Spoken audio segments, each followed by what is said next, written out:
Hey everyone, and welcome back to Behind the Spacebar. This is episode 18, how to get started with Ableton Live consulting and training. If this is your first time here, Behind the Spacebar is a podcast for playback techs, music directors, musicians, really anyone using Ableton Live on stage. And if this is not your first time, then welcome back. Glad you're here and glad you're back for another week. I guess I didn't frustrate you or irritate you too much last week and you decided to come back this week. But I'm glad you're here. My name's Will. If we've never met before, I'm going to be your lovely host and guide today through today's content. Today's a selfish episode. I believe I mentioned this last week's episode. I created today really to provide some tips and some things I've learned throughout the years of doing Ableton Live training and consulting that hopefully will help. I've got, I don't know, probably 6 or 7 tips that I read out today that I want to share. I get questions all the time from people that say, hey, Will, I want to do what you're doing. I want to be an Ableton Live certified trainer. If you're interested in that, I'm going to make a note to share this. Then check out our episode of Behind the Spacebar where we talk about should you become a certified trainer. So I'll add the link to that, which is a really great podcast episode. But they'll say, hey, I want to become an Ableton Live certified trainer. Or, hey, I've been running tracks with my band. I want to show people how to do this. Or, hey, I've been controlling automation elements and stuff with Ableton. I want to show other people how to do this. How do I get started? What do you suggest? Well, this is that in episode form. So if you're here because I sent this episode to you, thanks for taking the time to listen to this, and I hope it will help. So let's get into, again, I've just got a couple tips, a couple pointers here that I hope will help you get into using Ableton Live and becoming a consultant, a Ableton trainer. And again, if you're interested in becoming a certified trainer, check out that specific podcast episode where I walk through that. But here we go. Number one, first tip. This is going to be revolutionary. You've never thought of this before. The first tip on how to get started with Ableton Live consulting and training is just to start. Tip number one is just to start. Just start doing it now. Like that's the most important thing. Is I know so many people that have been making plans for years and years and years to do many, many things, and they never actually start. One of my favorite quotes of all time is from Walt Disney. He said, the best way to get started is to stop talking and start doing. That's what I'm encouraging you to do today, to pull a Walt Disney, stop talking and start doing. Right? If you're interested in doing Ableton Live consulting, training with people, then just start it. Well, Will, I'm not qualified enough. Well, sure. No one is when they first start, but you're just starting. So just start. But Will, I don't know the answer to everything. Well, no one does. I still don't know the answer to everything about Ableton Live, but just start. But Will, I don't have enough money. I don't have enough brand recognition. I don't have enough followers on social media. Just start. Okay. If you can't agree with number one, don't listen to the rest of the episode. If you want to know how to get started with doing Ableton consulting and training, you've got to just start. Tip number 2, start where you are. No matter what context you're working in, you're a teacher at a school, you're an educator, you play in a cover band that plays at small clubs in town, small bars in town. Start where you are. Start with your band.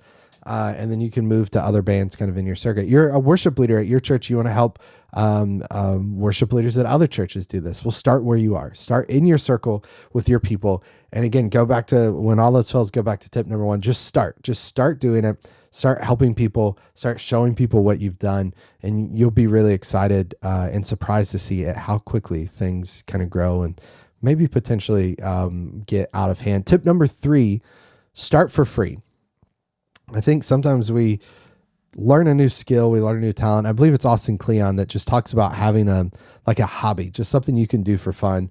I think so many times we start something that could potentially become something else, like a job. And as soon as we start it, we're instantly worried about what we're going to get paid for to do it. And it's like, no, now's not the time. Now's not the time to test to see what the market can bear and will pay for this. Right now is the time for you to get experience. So again, tip number 1, start. Tip number 2, start where you are. But tip number 3, start for free. Start working with folks you know, people in your circle, people in your current band, people in your city, people in your sphere of influence, whatever that is, and start working for free. Because what's going to happen is word is going to spread. People are going to go, man, you should talk to Will Doggett. In fact, I remember in college, and this was not necessarily Ableton consulting or training, but I started to get a reputation for programming songs in Ableton. I don't do a whole lot of that now. And by that, I mean like someone has written a song or produced a song and a record and they send me stems and I produce and program it, synth programming, drum programming and stuff. Actually, I should start doing it again because it was super, super fun. But I remember one time a buddy of mine, I believe it was my buddy Keith, called me and said, "Hey, so I hear you're doing some drum programming now." And I'm like, yeah, I am. And he's like, "Well, I heard you're pretty good at it." I said, "Yeah, I'm decent." And so my buddy sent me a song to do, and I did, and I hope it was good. I don't really remember much of it. It was a long time ago, but that was because word started to spread. So as you're doing stuff for free, it's not in vain. People are not taking advantage of you. You just learned how to use Ableton Live last week. You can't be charging $50 an hour to teach people how to use it. You don't even know how to use it yet. Okay. So just start where you are, start for free. Word is going to spread. As you're going throughout this process, you need to collect testimonials. You need to do work for someone, offer it for free. And when they're happy, hopefully they are happy, then say, "Hey, would you mind just writing a blurb?" Or go to people and say, "Hey, I've been doing this with Ableton. I'd be more than happy to help you. I'll do it completely for free in exchange for, if you're happy at the end, just write a quick blurb. At the end, if you're happy, just grab your phone and just record a quick little video just to say, hey, this is what Will did, and I'm super happy with that, and this was the experience I had." The other thing is, in exchange for the free stuff, say, "Hey, I'll do this for free if you can share a testimonial." But then also, if you think of anyone that you think could use the same thing, just let them know. Like, that's all I'm asking. I'll do this completely for free as long as you can share a testimonial. And if you think of anyone that would be a good fit for me to work with, that you connect me to them. This has benefited me so much, so greatly. I have some friends that I've known for years that I just kind of started helping with Ableton for free, and they've paid me back 1,000 times over by connecting me to other folks that have then paid me. That's just benefited me. Now, I can't do that for free for everyone. And right now I'm at a point in my career and my consulting and stuff that it's going to be very rare that I take something for free unless it's a friend. My buddy Tyler comes over, I'm going to help him with stuff, but random person on YouTube that comments and says, "Hey, you need to help me with this," I'm not going to get on a Zoom call for free. I'm sorry, but it has helped me and benefited me. So if you're getting started, do work for free. Ask for those testimonials, ask for referrals. Word is going to spread. Now, from there, next step, start charging a minimal hourly or project fee, right? So whatever you think that is. I don't know your exact context. I don't know your exact city, country, state you're living in. That could be $25 an hour. That could be $500 a project. But charge the price knowing two things. One, you're just getting started. It's more important for you to get experience and testimonials than for you to get paid. And two, your price will go up. When I first started doing one-on-one trainings, hourly trainings, I think I charged like $25 an hour. That price has substantially gone up now. Not because I'm greedy, but because I've gained experience. My time is fairly limited. So if people want an hour of my time dedicated just to them over a Zoom call, then it's got to be priced accordingly, right? But start charging a minimal hourly fee. Keep it in mind, you're just getting started, so don't price it too high. Think about the context in which you're in. Just test some things out. Tell someone, "Hey, how's $25 an hour sound?" And if they go, "Oh, that's way lower than I expected," then the next time raise the price, right? I worked with someone once. I hope to one day tell more of the story, but someone reached out to me and they asked my fee, and I told them my hourly fee. And this individual said, "Hey, well, actually, I believe in that's not good, because I believe in paying people what I believe it's worth." And I was like, "Oh gosh, they're going to lowball me here. They're going to have it." And they doubled the price, which I thought was really, really cool. And this speaks a lot to this person's character. And again, I hope to tell more of that story at some point. But it was a really, really cool experience for me as I was leaving my previous job and starting from studio stage, that someone did that for me. But start charging a minimal hourly fee, project fee, or per project fee. Again, kind of based on the context you're in. Again, keeping in mind that you're just starting out, but then two, your price is going to raise up, and you're going to want to kind of test that out and see how do people respond. Do you feel like it's worth it to you? And as you do more and more of those, raise your price. Just because you worked with someone 3 years ago and you charged them $50 an hour, if anything, because of inflation, it's going to be a little more. And, let them know, say, "Hey, listen, I know last time we worked together, I charged 50. I'm charging a little more now. I charge 100 an hour. Does that work for you?" And if they say no, then say, "All right, well, for this project, I'll do 75, but just keep in mind the next time I'll do 100, right? Those are things you can negotiate with people on an individual level. Okay. Here's a couple tips as far as growing your business, or I think scaling it, or being successful. Things at least I've found that have been super helpful. Pick a niche. Find a specific piece of this. Yeah, I said Ableton Live consulting and training, but what are we talking about? You focus primarily on playback. Using tracks on stage, using click tracks, stems, multi-tracks on stage. You work primarily with DJs. You help people transfer from using physical analog decks to using Ableton Live to DJ with a MIDI controller. You're a worship leader. You're a worship a music director, a musician that plays in church. You're going to stay focused on that niche. Solo artist. You're a solo artist that uses Ableton Live and uses tracks. You want to help other solo artists. You are focused on live looping performances. Whatever it is, pick a niche. You don't have to stay there. You know, for me, when I got started, my niche was I had a company called Loops and Worship, and it was focused on helping worship leaders figure out how to use Ableton Live on stage. How to use at the time what we called loops, which I would now call tracks, stems, multi-tracks, how to use that on stage.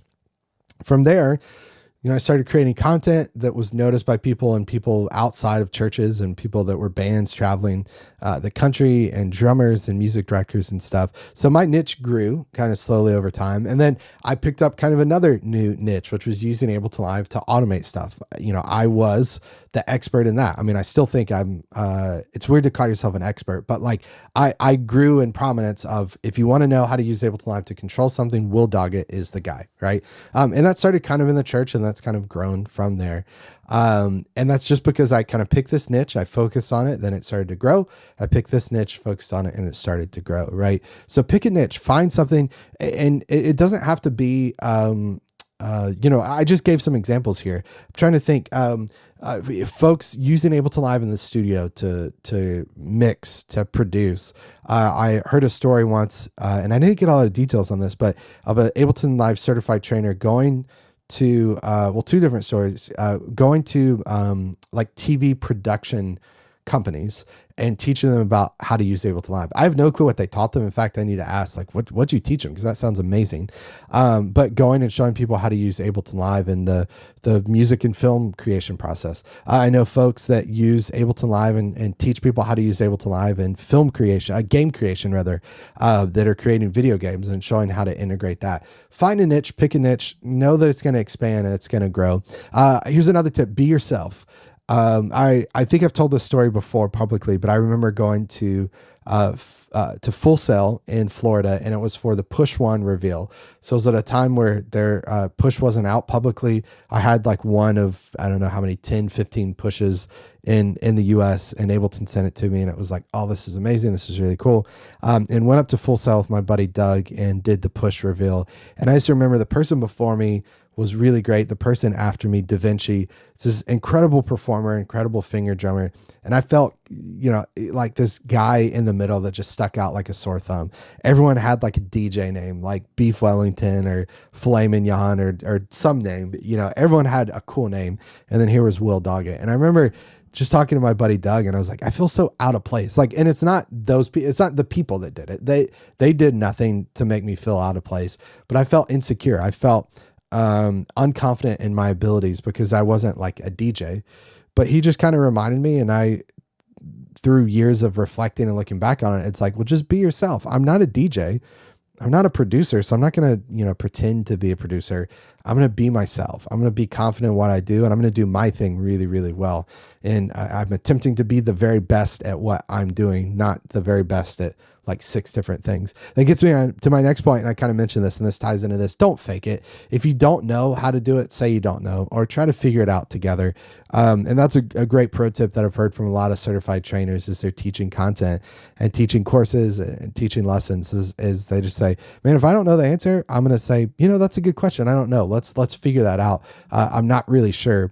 Or they'll say, I don't know. I'm so sorry.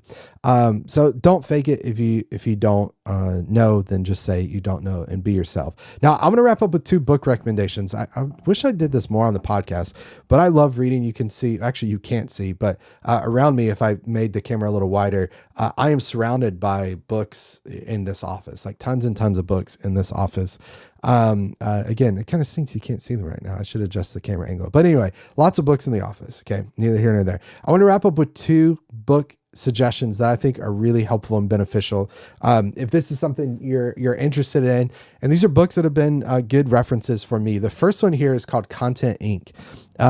This is essentially the roadmap to the business that I run. Start a content first business, build a massive audience, and become radically successful with little to no money. And the idea here that Joe is presenting is, how do you create content that connects with an audience, then build an audience, and then you later figure out how to monetize that audience. That's essentially my whole kind of method here. And what I would suggest for you, if you're interested in doing Ableton Live consulting or training, is you've got to find a way to market yourself. In fact, I had lunch with a friend a couple weeks ago, and he was saying, hey, I need to hire someone to do social media marketing. And I said, no, you don't. You need to read Content Inc.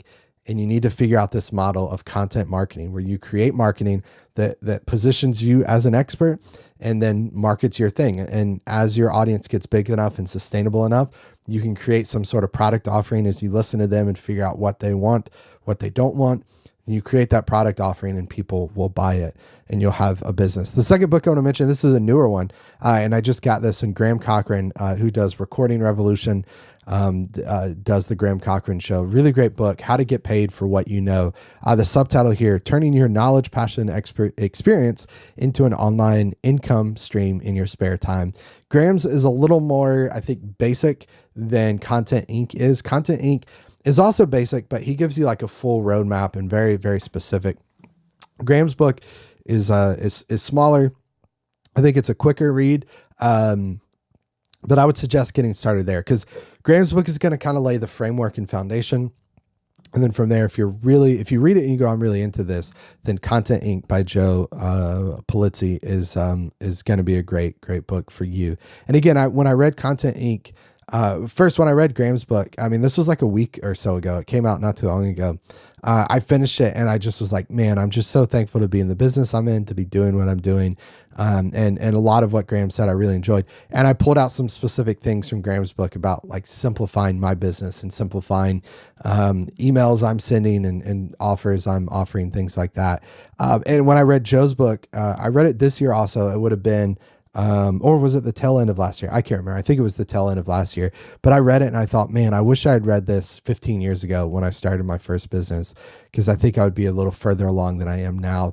But I learned so much from Joe's book. It kind of paved the path for me. Actually, it was last year, because it paved the path for me to go down this path of creating daily content in 2022, which has been so essential and crucial to my business and growing my business. So that's some tips and tricks that I have for getting started with Ableton Live consulting and training. I hope that's helpful. I hope that's beneficial.